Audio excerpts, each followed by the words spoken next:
पुरानी बात है। एक गांव में एक बूढ़ा और बुढ़िया रहते थे। वे दोनों बड़े दुखी थे क्योंकि उनके बच्चे नहीं थे। दोनों कभी कभी बहुत उदास हो जाते थे और सोचते थे हम ही हैं जो अकेली जिंदगी गुजार रहे हैं।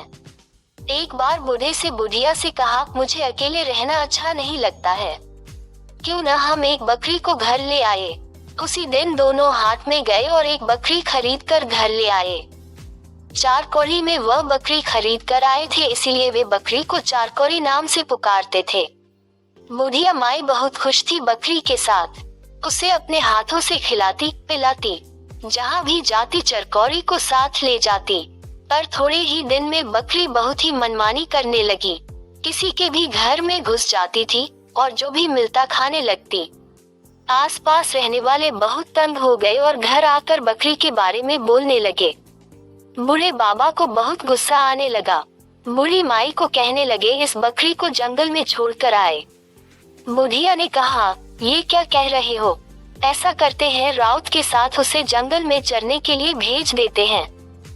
बकरी चराने वाले राउत के साथ बकरी जंगल जाने लगी, लेकिन थोड़े ही दिन में राउत भी बहुत तंग हो गया। चार कौड़ी उसका कहा जो नहीं मानती थी। उसने बकरी को चराने ले जाने से इनकार कर दिया। बकरी फिर से घर में रहने लगी और अब उसे बच्चे हो गए और बच्चे भी सबको तंग करने लग गए। अब बुढ़िया भी परेशान हो गई। उसने कहा, मैं और इनकी देखभाल नहीं कर सकती। बूढ़े बाबा ने बकरी और उसके बच्चों को जंगल में छोड़ दिया। बकरी और उसके बच्चे खिरमिट और हिरमिट जंगल में घूमने लगे, फूल पत्ते सब खाने लगे। एक दिन अचानक एक बाघिन से मुलाकात हो गई। बाघिन खिरमिट और हिरमिट को देख रही थी और सोच रही थी कब इन दोनों को खाऊंगी। बाघिन को देखकर बकरी को समझ में आ गया कि बाघिन क्या सोच रही है। बकरी को बहुत डर लगा, पर हिम्मत करके वह बाघिन के पास गई और अपना सर झुकाकर उसने कहा, दीदी प्रणाम। अब बाघिन तो बहुत अचंभे में पड़ गई। ये बकरी तो मुझे दीदी कहकर पुकार रही है, उसके बच्चों को कैसे खाऊं? बाघिन ने कहा, तू कहाँ रहती है? बकरी ने कहा, क्या कहूँ दीदी, रहने के लिए कोई जगह ही नहीं है हमारे पास। बाघिन ने कहा, तो तेरे पास रहने के लिए कोई जगह ही नहीं है? ऐसा कर, मेरे साथ चल, मेरे पास 2 मांद है, एक में तू अपने बच्चों के साथ रह जा। बकरी बड़ी खुशी से बाघिन के पीछे पीछे चल दी। उसे पता था बाघिन दीदी संबोधन से बड़ी खुश हुई थी और अब वह उसके बच्चों को नहीं खाएगी। बाघिन के मांद के पास दूसरे मांद में अपने बच्चों के साथ बकरी खुशी से रहने लगी। बाघिन भी उसे तंग नहीं करती थी। लेकिन कुछ दिनों के बाद बाघिन को जब बच्चे हुए, बाघिन फिर से बकरी के बच्चों को खाने के लिए बेचैन हो गई। बच्चे पैदा होने के बाद वह शिकार करने के लिए नहीं जा पा रही थी। भूख भी उसे और ज्यादा लगने लगी थी। बकरी बाघिन के आंखों की ओर देखती और मन ही मन चिंतित हो उठती। वह बाघिन के पास जाकर दीदी दीदी कहती और बातें करती रहती ताकि उसकी आंखों के भाव बदल जाए। बाघिन उससे कहती, मेरे बच्चों का कोई नाम रख दो। बकरी ने ही कहा, एक का नाम एक कांटा, दूसरे का नाम 2 कांटा। बाघिन के बच्चे एक कांटा और 2 कांटा और बकरी के बच्चे खिरमिट और हिरमिट। शाम होते ही बाघिन ने बकरी से कहा, तुम तीनों अगर हमारे संग सोते तो बड़ा अच्छा होता, या किसी एक को अगर भेज दो। अब बकरी बहुत परेशान हो गई, क्या कहूँ बाघिन से? हिरमिट ने अपनी माँ को चिंतित देखकर कहा, माँ तू चिंता मत कर, मैं जाऊंगा वहाँ सोने। बाघिन के मांद में जाकर खिरमिट ने कहा, मौसी मौसी मैं आ गया। बाघिन बड़ी खुश हुई। उसने खिरमिट से कहा, तू उस किनारे सो जा। खिरमिट लेट गया, लेकिन डर के कारण उसे नींद नहीं आ रही थी। थोड़ी देर के बाद वह उठकर बाघिन के पास जाकर उसे देखने लगा। हाँ, बाघिन गाढ़ी नींद में सो रही थी। खिरमिट ने धीरे से एक कांटा को उठाया और अपनी जगह उसे लिटाकर खुद उसकी जगह में लेट गया। जैसे ही आधी रात हुई, बाघिन की नींद खुल गई। वह मांद के किनारे धीरे धीरे पहुंची और आंखों तब भी नींद रहने के कारण ठीक से नहीं देख पा रही थी, पर उसने तुरंत उसे खाकर सो गई। जैसे ही सुबह हुई, खिरमिट ने कहा, मौसी मैं अब जा रहा हूँ। बाघिन चौंक गई, खिरमिट जिंदा है तो मैंने किसको खाया? वो तुरंत अपने बच्चों की ओर देखने लगी। कहाँ गया मेरा एक कांटा? बाघिन गुस्से से छटपटा रही थी। उसने कहा, आज रात को आ जाना सोने के लिए। उस रात को जब खिरमिट पहुंचा सोने के लिए, उसने देखा बाघिन अपनी पूंछ से 2 कांटा को अच्छे से लपेट कर लेटी थी। अब खिरमिट सोच में पड़ गया। बाघिन ने कहा, जा उस किनारे जाकर सो जा। खिरमिट उस किनारे जाकर लेट गया, लेकिन उसे नींद नहीं आ रही थी। वह धीरे से मान से बाहर आ गया और चारों ओर देखने लगा। उसे एक बड़ा सा खीरा दिख गया। उसने उस खीरे को उठाकर मान के किनारे पर रख दिया और खुद अपनी माँ के पास चला आया। सुबह होते ही खिरमिट ने बाघिन के पास जाकर कहा, मौसी, अब मैं जा रहा हूँ। बाघिन उसकी ओर देखती रह गई और फिर उसे डकार आया। ये तो खीरे का डकार आया, तो इस बार मैं खीरा खा गई। बाघिन बहुत गुस्से से खिरमिट की ओर देखने लगी।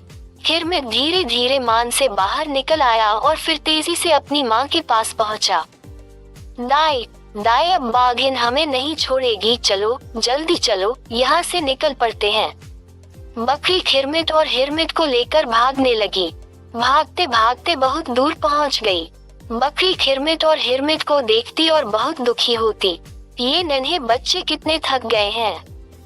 उसने बच्चों से कहा, थोड़ी देर हम तीनों पेड़ के नीचे आराम कर लेते हैं। पर खिरमिट ने कहा, माँ, बाघिन तो बहुत तेज दौड़ती है, वह तो अभी पहुंच जाएगी। हिरमिट ने कहा, क्यों न हम इस पेड़ पर चढ़ जाएं? बकरी ने कहा, हाँ ये ठीक है, चल हम तीनों इस पेड़ पर चढ़ जाते हैं। बकरी और हिरमिट पेड़ पर चढ़ गए और आराम करने लगे। उधर बाघिन बकरियों के मांद में पहुंची। उसने इधर देखा उधर देखा, कहाँ गई बकरियां? बाहर आई और उसके बाद बकरियों के पैरों के निशान देखकर समझ गई कि वे तीनों किस दिशा में गए। उसी को देखते हुए बाघिन चलती रही, फिर दौड़ती रही। उसे ज्यादा समय नहीं लगा उस पेड़ के पास पहुंचने में। पैरों के निशान पेड़ तक ही थे और बकरियों की गंध भी तेज हो गई थी। बाघिन ने ऊपर की ओर देखा। अच्छा, तो यहाँ बैठे हो सब? बाघिन ने कहा, अभी तुम तीनों को मैं खा जाऊंगी, अभी ऊपर आती हूँ। खिरमिट और हिरमिट तो डर गए, डर के माँ से लिपट गए। बकरी ने कहा, अरे डरते क्यों हो? जब तक हम पेड़ के ऊपर बैठे हैं वह बाघिन हमें खा नहीं सकती। अब खिरमिट के मन में हिम्मत हुआ, उसने कहा, दे तो दाई सोने का डंडा। बाघिन ने सोचा, पेड़ के ऊपर बकरी के पास सोने का डंडा कहाँ से आएगा? बाघिन ने कहा, सोने का डंडा तुझे कहाँ से मिला? बकरी ने कहा, खिरमिट हिरमिट, ये ले डंडा। ये कहकर बकरी ने ऊपर से एक डंडा फेंका। बाघिन की पीठ पर वह लकड़ी गिरी। बाघिन ने सोचा, डंडा तो डंडा ही है, चोट तो लगती है। वो वहाँ से हट गई, लेकिन पेड़ के आसपास ही रही। अब बकरी कैसे अपने बच्चों को लेकर नीचे उतरे? बकरी मन ही मन बहुत परेशान हो रही थी। उधर बाघिन परेशान थी ये सोचकर कि कब तक उसे बकरियों के इंतजार में पेड़ के नीचे रहना पड़ेगा। तभी बाघिन ने देखा वहाँ से 3-4 बाघ जा रहे हैं। सबसे जो बड़ा बाघ था उसका नाम था बंधुआ। बाघिन बंधुआ के पास गई और उस पेड़ की ओर संकेत किया जिस पर बैठी थी बकरियां। बंधुआ तो बहुत खुश हो गया। वह अपने साथियों को साथ लेकर पेड़ के नीचे आकर खड़ा हो गया। बकरी अपने बच्चों से कह रही थी, डर किस बात का? ये सब नीचे खड़े होकर ही हमें देखते रहेंगे। लेकिन तभी उसने देखा कि बंधुआ पेड़ के नीचे खड़ा हो गया। उसके ऊपर बाघिन, बाघिन के ऊपर और एक बाघ उसके ऊपर। अब तो चौथा बाघ पेड़ के ऊपर तक आ जाएगा। बकरी अब डर गई थी, कैसे बचाए बच्चों को? तभी खिरमिट ने कहा, दे तो दाई सोना के डंडा तेमा मारा तरीके बंडा। ये सुनकर बंधुआ, जो सबसे नीचे था, भागने लगा और जैसे ही वह भागने लगा, बाकी सब बाघ धड़ाम धड़ाम जमीन पर गिरने लगे। गिरते ही सभी बाघ भागने लगे। सबको भागते देख बाघिन भी भागने लगी। बकरी ने कहा, चल खिरमिट, चल हिरमिट, हम भी यहाँ से भाग जाए, नहीं तो बाघिन फिर से आ जाएगी। बकरी अपने बच्चों को साथ लिए दौड़ने लगी। दौड़ते दौड़ते जंगल से बाहर आ गए। तीनों सीधे बूढ़ी माई के घर आ गए और बूढ़ी माई को चारों ओर से घेर लिया। बूढ़ी माई और बूढ़ा बाबा उन तीनों को देखकर बड़े खुश हुए। अब सब एक साथ खुशी